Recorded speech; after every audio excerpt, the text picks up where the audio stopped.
Bienvenue à tous. Welcome to Reporters. I'll look at the very best from France 24 from all around the world.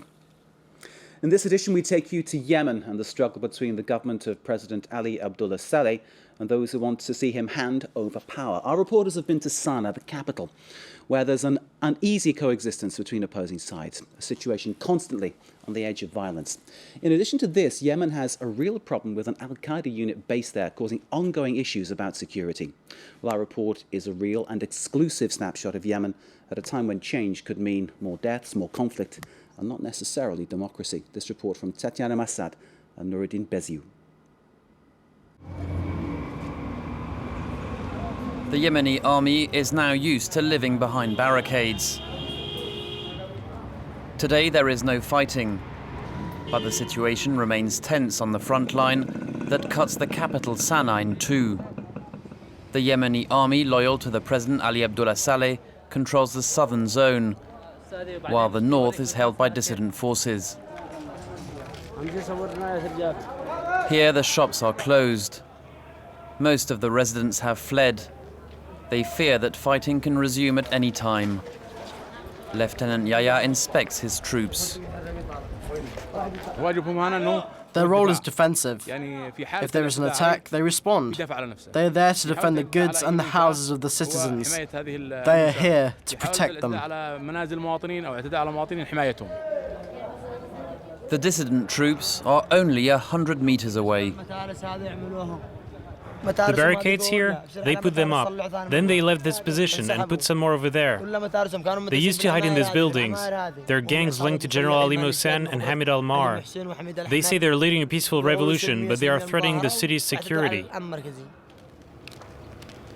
In northern Sana'a, we meet the forces of the dissident General Ali Mohsen.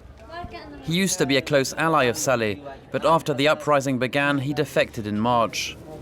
His men take a short break. Suddenly, a mortar bomb is heard. Allah is great. Even the mightiest storm could not make us move from here. We move towards the front line.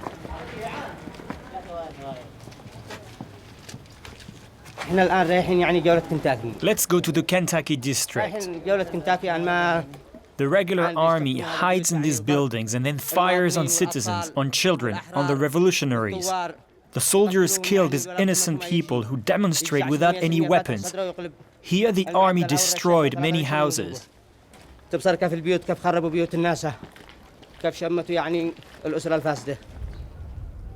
of the streets in Sana'a have been ravaged by the fighting.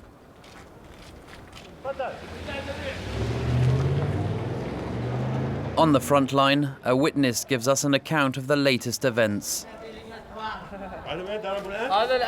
They fired a mortar bomb just now. Then they fired machine guns just a few seconds ago. A wall protects the dissident soldiers against mortar bombs and snipers. They've managed to hold their position.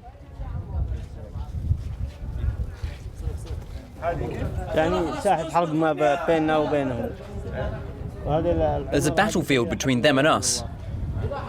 They are under the bridge next to that building. The army set up barricades and blocked the roads.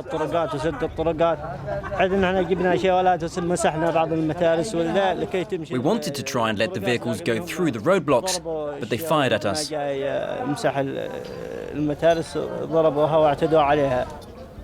Separated by only 100 meters, the two groups blame each other for the tense situation. This morning, a civilian was killed by a sniper. Outside this mosque that has been transformed into a hospital, a man tells us what he saw. The first shots were fired at 6 a.m. Then they were more at 7 a.m. A little later, I left the house. I looked at my watch. It was 8 o'clock. That's when they killed him. It was in a street just at the entrance of the square. They opened fire on Ali Mohsen's soldiers and on civilians. The uprising in Yemen began in January, following the revolutions in Tunisia and Egypt. The conflict peaked mid-March during a peaceful demonstration denouncing corruption and Salih's 33 years in power. The army and snipers opened fire. They killed more than 50 people, leading powerful General Ali Mohsen to defect at the end of March.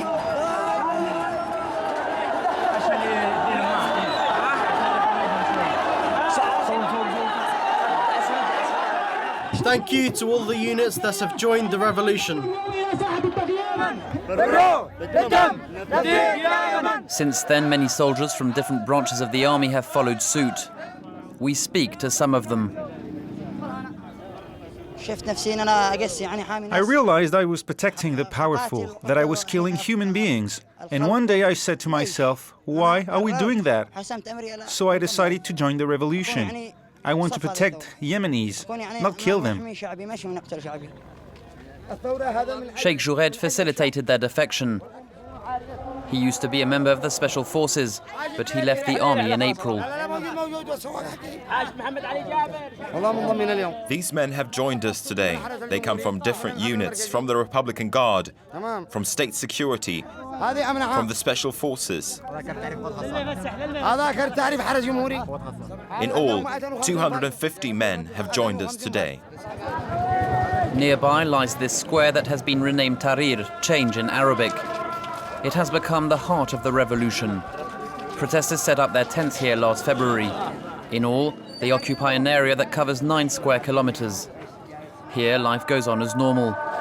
Yemenis continue to indulge in the national pastime, chewing cat, a plant that acts as a mild stimulant.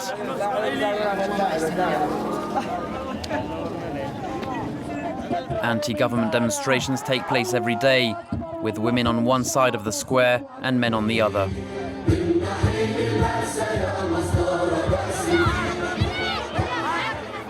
Khaled, a lawyer, refuses to join a political party, although he set up his tent at the beginning of the uprising. His family has come to visit him. He hasn't left the square, fearing an arrest. Every day we demonstrate peacefully. Some of us are killed, but we continue with our struggle. We lose men, but less than if we'd started a war. Yemenis know how to fight. They've been through wars. They don't want another one. That's why we are peaceful activists. Tomorrow we don't want an armed group to come and say, hey, we protected you, so now you have to obey us.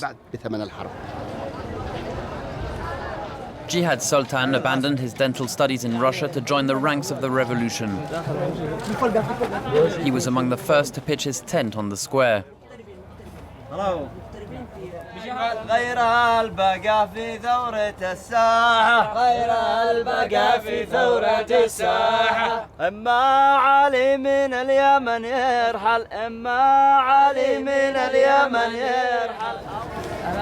Just like Khaled, Jihad refuses to join a political party.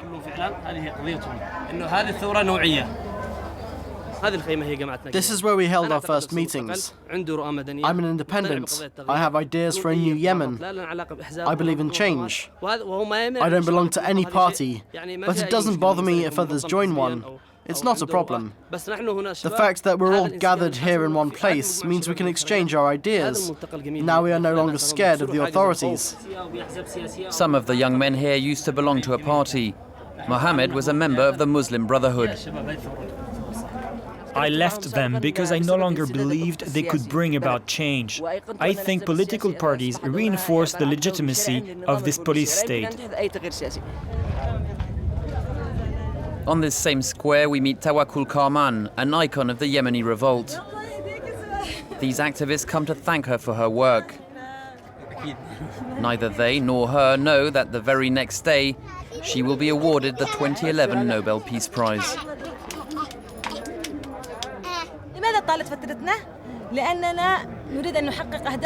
Why is the revolution lasting? Because we want all our demands to be met.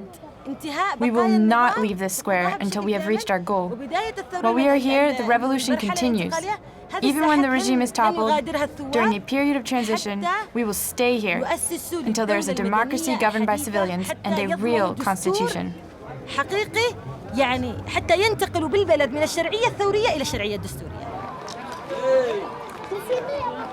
Not far from the square, in the district of Hasaba, we go to meet the chief of the most powerful Yemeni tribe, the Hashed. It has now turned against Saleh, who's one of its members. The area is heavily guarded. Put your camera down. The president's army used heavy weapons to target the chief's main house. It's now an empty shell. The chief, Sadek Al-Amar, was there the day of the attack.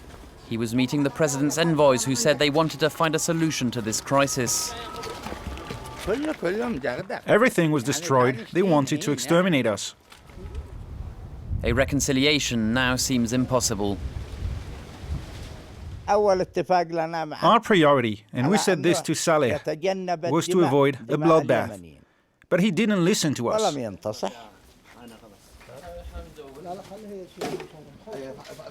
It's time for a cat-chewing ceremony, as Sadek holds talks with several tribal chiefs. We have come here to Sheikh Sadek's house to support him in the revolution. He was one of the first to join the uprising. We are behind him. Hamid, one of Sadek's brothers, is meeting today with European Union representatives. He's a member of the Muslim Brotherhood, one of the leaders of the opposition, and a main fundraiser of the revolt. The Yemeni people turns towards moral authorities when it feels the authorities are being unfair. For years, even before Saleh was president, we played that role of protector. That is our duty. That is why God put us here.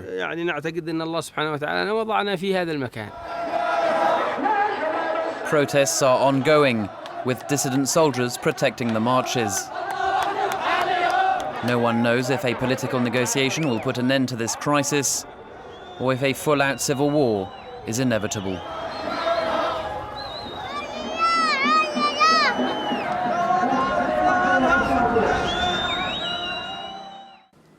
Well, Tatiana Massad is here with us in the studio. Tatiana, a fascinating report, and obviously produced a great personal risk, a fantastic piece, in my opinion.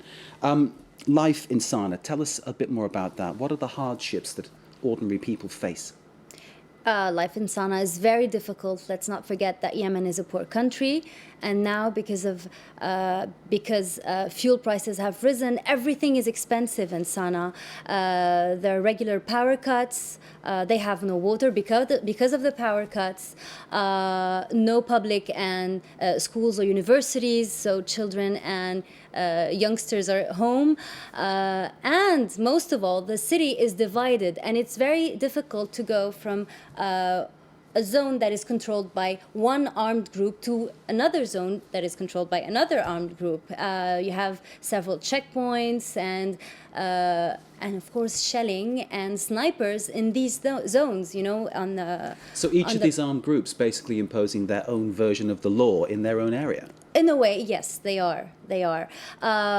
As we said in the reporter, you have, of course, the regular army, the army that is still loyal to Ali Abdullah Saleh, that has most of the city, let's say it, and especially the south of the city. And in the north, you have the armed men of Sheikh Abdullah Saleh, which is the leader of the Hashed tribe, the main tribe and the most influential tribe in Yemen, and protecting the protesters and the Tahrir Square.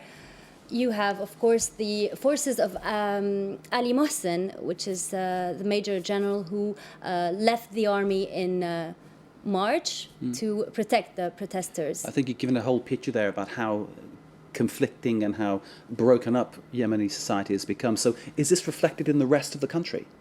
Not in that way. I think Sana'a is very particular, but in other places the situation is better, and in some other places even worse. For example, in the north of Sana'a, you basically have a war between the tribes and the Republican Guard, which is still loyal to Saleh.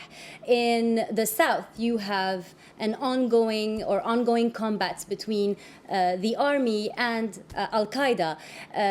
In other places, in the north, for example, where the Shiites live, they have taken over their region. They're basically ruling it now. So it's pretty complicated.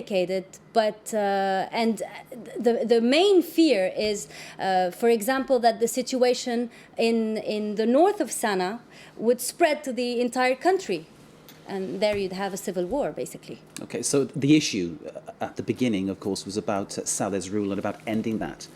I get the impression that if Saleh were to go tomorrow, it wouldn't really change a great deal. It would change, of course.